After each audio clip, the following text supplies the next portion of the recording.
হযরত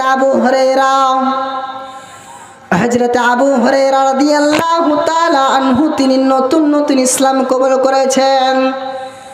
আল্লাহর নবীর কাছে দ্বীনের তালিম শিখতে গিয়েছেন।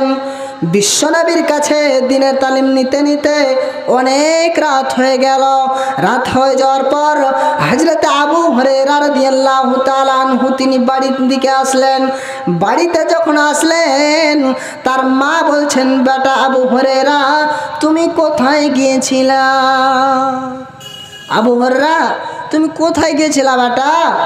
আবু হুরায়রা বলছেন, মা ওই পাড়ায় বিশ্বনবী আছে না, লোকটা খুবই ভালো, তার কাছে আমি গিয়েছিলাম দ্বীনের তালিম শিখতে, কোরআন হাদিসের জ্ঞান নিতে। আর যেমনই কথা বলেছেন, বিশ্বনবীর কথা যেমনই বলেছেন, আবু হুরায়রার মা রেগে একাকার হয়ে গিয়েছেন। আবু হুরায়রাকে বকাঝকা করতে আরম্ভ করলেন। কোথায় তুই গিয়েছিলি, তার কাছে গিয়েছিলি, কেন গিয়েছিলি? আর যা ভাষা বলতে হয় না সেই ভাষা বাক্য আবু হুরায়রাকে বকাঝকা করতে লাগলেন। শুধু তাই নয়, বিশ্বনবীকে পর্যন্ত বকাঝকা করতে ছাড়েননি। এবার আবু হুরায়রা কি করলেন, বাড়ি থেকে বের হয়ে গেলেন, আবার চলে গেলেন বিশ্বনবীর কাছে। বিশ্বনবী বলছেন, আবু হুরায়রা তুমি এক্ষুনি আমার কাছ থেকে গেলে, আবার তুমি আমার কাছে কেন এলে? আবু হুরায়রা বলছেন, নবী গো, আমি যখন আপনার কাছ থেকে আমি বাড়ি ফিরে গেলাম, যাওয়ার পর আমার মাকে আমি যখন আপনার কথা বললাম, আপনার কথা যখন আমার মা শুনলেন, তখন আমার মা আমাকে বকাঝকা করতে লাগলেন। শুধু তাই নয়, নবী গো আপনাকেও বকাঝকা করতে ছাড়েনি। আল্লাহর নবী বলছেন, আবু হুরায়রা, ও আবু হুরায়রা তুমি কি তোমার মায়ের জন্য অভিযোগ করতে এসেছো?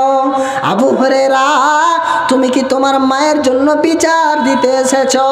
আবু হুরায়রা বলছেন, নবী গো আমি আমার মায়ের জন্য বিচার দিতে আসিনি, আমি আমার মায়ের জন্য অভিযোগ করতে আসিনি নবী গো, তবে আমার মায়ের জন্য একটি আবদার আপনার কাছে নিয়ে এসেছি নবী গো। আপনি আমার মায়ের জন্য দোয়া করে দেন, যাতে করে আল্লাহ তাবারাকা ওয়া তাআলা আমার মাকে হেদায়েত দান করে। আল্লাহর নবী তিনি আবু হুরায়রার মায়ের জন্য দোয়া করতে লাগলেন, আল্লাহুম্মা হদি উম্মা আবু হুরায়রা, আল্লাহুম্মা হদি উম্মা আবু হুরায়রা। আল্লাহ তুমি আবু হুরায়রার মাকে হেদায়েত দান করো, আল্লাহ তুমি আবু হুরায়রার মাকে হেদায়েত দান করো। যেমনই বিশ্বনবী দোয়া করলেন, আবু হুরায়রা সেখান থেকে দ্রুত গতিতে দৌড়তে আরম্ভ করলেন। এত দ্রুত গতিতে দৌড়তে আরম্ভ করেছেন যে পেছন থেকে একজন সাহাবী তার পিঠের জামাটা টেনে ধরলেন। আর পিঠের জামাটা টেনে ধরেছে, এমন অবস্থা হয়ে গেছে যে তার পিঠের জামাটা মনে হয় ছিঁড়ে যাবে, এরকম অবস্থা। আবু হুরায়রাকে জিজ্ঞেস করেছেন, ও আবু হুরায়রা আল্লাহর নবীর দোয়া শোনার পর তুমি কেন এত দ্রুত গতিতে দৌড়তে আরম্ভ করলে? আবু হুরায়রা বলছেন, আজকে আমি পরীক্ষা করে দেখব যে আমি আগে পৌঁছে যায় আমার বাড়ি, নাকি আল্লাহর নবীর দোয়া আগে বাড়ি পৌঁছে যায়।